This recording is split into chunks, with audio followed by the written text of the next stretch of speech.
राहुल गांधी क्यों पीछे पड़ जाए उनके? देखिए, लोकतंत्र नामदारों के लिए नहीं है। ये लोकतंत्र इसलिए नहीं बनाया गया कि कोई युवराज ऐश फरमाए।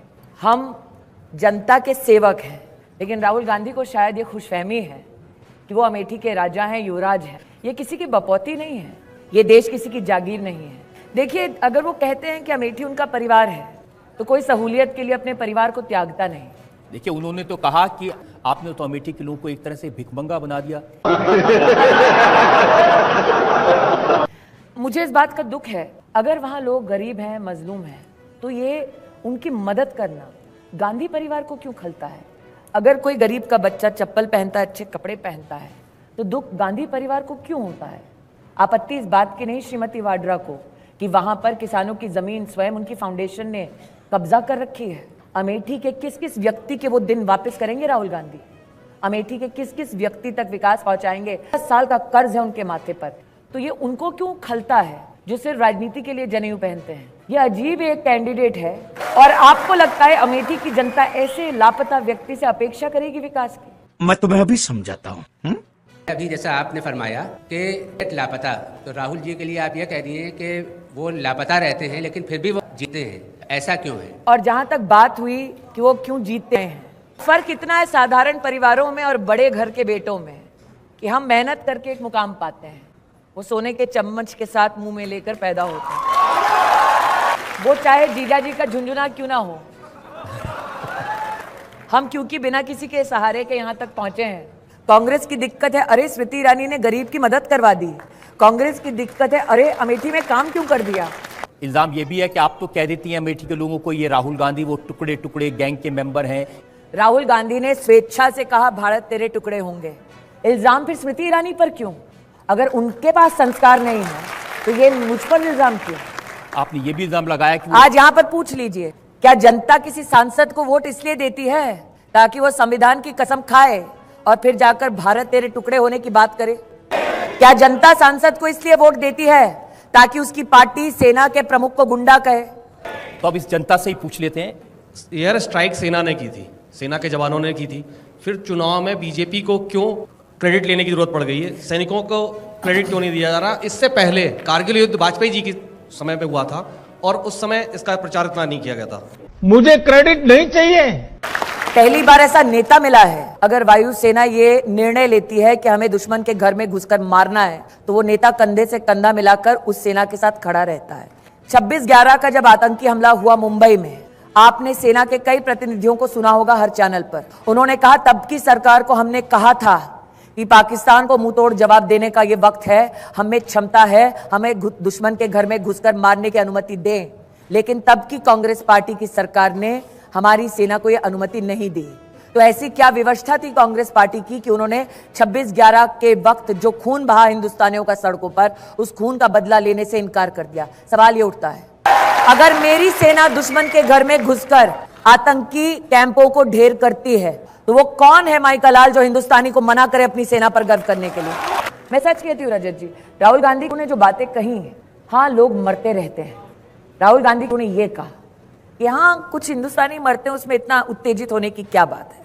और मात्र ये नहीं कहा, राहुल गांधी के तो एक नेता ने ये भी पाकिस्तान में जाकर कहा कि जी मदद कीजिए, हमारी मोदी को हटाइए। इस प्रकार की राजनीति भारत के इतिहास में कभी किसी ने देखी?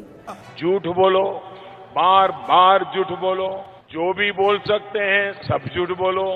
कि कांग्रेस पार्टी इतना अपने आप को मजबूर समझे कि दुश्मन से जाकर मां बोले कि कृपा करो और हमें मोदी से छुटकारा दिलाओ। नहीं, लेकिन जो कांग्रेस के नेता हैं उन्होंने तो कहा था पुलवामा में जो हमला हुआ ये नरेंद्र मोदी और इमरान खान के बीच में मैच फिक्सिंग था।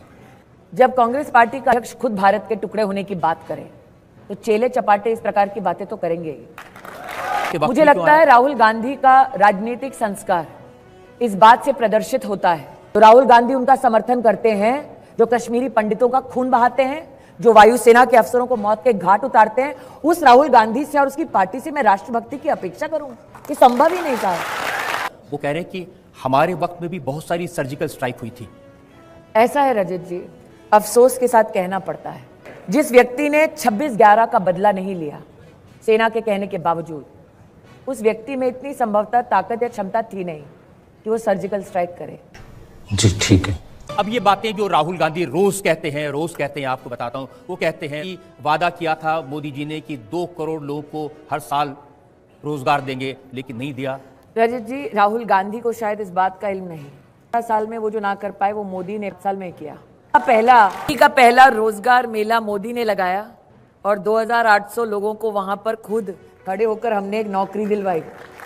दुनिया तो छोड़िए, देश तो छोड़िए, नाक के नीचे मोदी ने रोजगार मेला लगवाया, 2800 बच्चों को नौकरी दिलवाई। ये झूठ है, झूठ है, झूठ है। और जहां तक बात रही नौकरियों की, कैसे करोड़ों लोगों को नौकरी मोदी ने दी, लेकिन राहुल गांधी को वो बात पचेगी नहीं। मुद्रा योजना के माध्यम से 15 करोड़ से ज्यादा लोगों ने लोन लिया ताकि अपने दम पर अपना व्यवसाय शुरू कर सके, लेकिन ये बात राहुल गांधी को पचेगी नहीं, क्योंकि राहुल गांधी ने ही कहा कि उनका संकल्प यह है कि मोदी की जो छवि है, उन्हें बस मोदी की छवि पर प्रहार करना है। कि राहुल गांधी को अगर परखना हो एक बार, खुले मन से अदालत में बुला लीजिए, दूध का दूध पानी का पानी हो जाएगा। अदालत में आने की हिम्मत नहीं है। राहुल गांधी का वक्तव्य यह है कि मैंने उस दिन तय कर लिया था कि बस हर रोज मैं मोदी की छवि को दागदार करूंगा। राहुल गांधी राजनीति में इसलिए नहीं है ताकि वो देश में योगदान दे सके। राहुल गांधी के अपने शब्द हैं कि वो राजनीति में इसलिए हैं ताकि मोदी की छवि को खराब कर सके।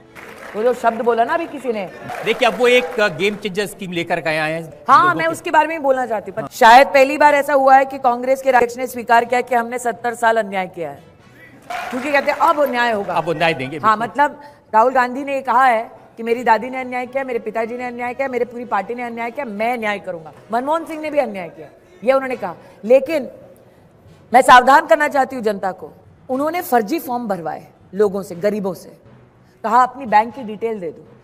ये वो व्यक्ति है जो इलेक्शन के वादे में भी फर्जीवाड़ करता है। सोचिए, वादों में भी जो झूठ करे, आप सोचिए उस पार्टी का, उस नेता का क्या हाल होगा। मतलब अब तो ये हाल है, बहुत कंफ्यूज्ड है वो। स्मृति जी, वो ये कह रहे हैं कि ये सब मोदी से डरते हैं, सीबीआई से, ईडी से डरते हैं, मैं नहीं डरता किसी से, और मैं मोदी से नहीं डरता।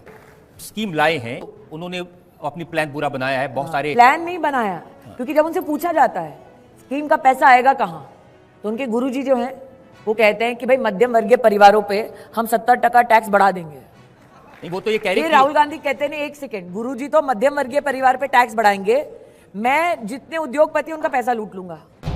बोलने दे, तकलीफ हुआ है बेचारे को, बोल। मतलब लूट के सिवा, चाहे तो वो मध्यम वर्गीय परिवार हो या कोई निवेशक हो, उनके पास और कोई प्लान नहीं। वो कह रहे थे कि जो विजय माल्या, नीरव मोदी, मेहुल चौकसी, ये सब जो जीजा जी से तो पहले जमीन वापस करवा दें, बाकियों की बाद में देखी जाएगी। तो आप इल्जाम बीजेपी पे कैसे लगा सकते हैं? बीजेपी पे क्यों इल्जाम मरते हैं वो? अब ये तो सारी बातें वो अमेठी में खड़े होकर कहते हैं। अरे भाई साहब, अमेठी आते नहीं है, खड़े कहां से होके कहेंगे? अब ये राहुल गांधी कह रहे हैं कि उन्होंने इतने सारे काम किए, लेकिन आप उसका श्रेय ले रही हैं। कौन सा काम? एक वीडियो क्लिप है, मेरी बात ना माने, अमेठी के बच्चे पूछ रहे थे राहुल गांधी से स्कूल में कि हमें कुछ विकास का कार्य चाहिए। उन्होंने कहा मैं कुछ नहीं कर सकता, मोदी की सरकार है। उन्होंने कहा नहीं हमें अमेठी में चाहिए। उन्होंने कहा मैं कुछ नहीं कर सकता, यहाँ योगी की सरकार है।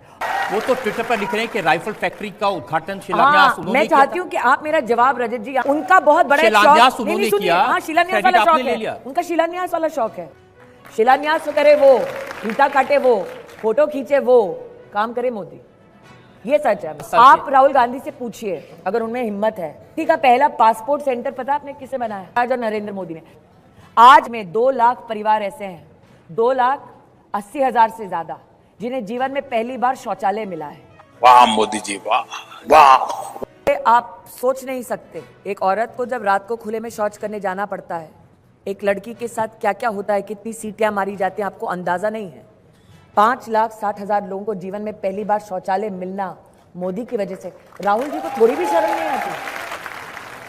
क्या बात करते हैं रजत जी? आपने क्या किया? अगर चलिए राहुल ने कुछ नहीं किया, मुझे बड़ी खुशी है कि मैं जीती नहीं, लेकिन अपेक्षा आपको मुझसे है। मैंने क्या किया मैं बताती हूँ। तो मैं 15 करोड़ की लागत से 2 किलोमीटर का वो बांध बनाया। पॉलिटेक्निक, पहली बार अमेठी के इतिहास में सलोन में पॉलिटेक्निक आ रहा है सरकारी, वो इस नाचीज ने बनवाया। कलेक्टर का स्थायी ऑफिस नहीं बना पाए राहुल गांधी, और आज विकास की बातें करते हैं। और ये वही बात हो गई कि हम तो सनम नहीं, हम तो डूबेंगे ही सनम, तुमको भी साथ में ले डूबेंगे। मैं इतना ही कहूंगी कि जिनके हाथों पर सांप लौटते हैं वो सनम ना ही हो तो अच्छा है।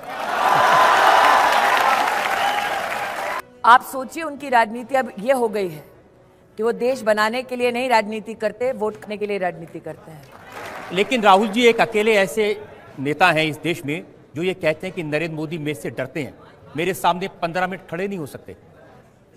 राहुल गांधी के लिए उनकी राजनीति मोदी है और मोदी के लिए उनकी राष्ट्र नीति उनका देश है। मोदी जी की पूरी जीवन शैली, कार्यशैली वो राष्ट्र को बनाने के लिए समर्पित है। मोदी इसलिए काम नहीं करते कि कोई बड़ा दिखे, कोई छोटा दिखे। राहुल गांधी भले ही डिस्ट्रक्टिव पॉलिटिक्स करते हो, लेकिन शुक्र है भगवान का कि एक सज्जन तो हैं जो देश में कंस्ट्रक्टिव पॉलिटिक्स करते हैं, जिनका नाम है नरेंद्र मोदी।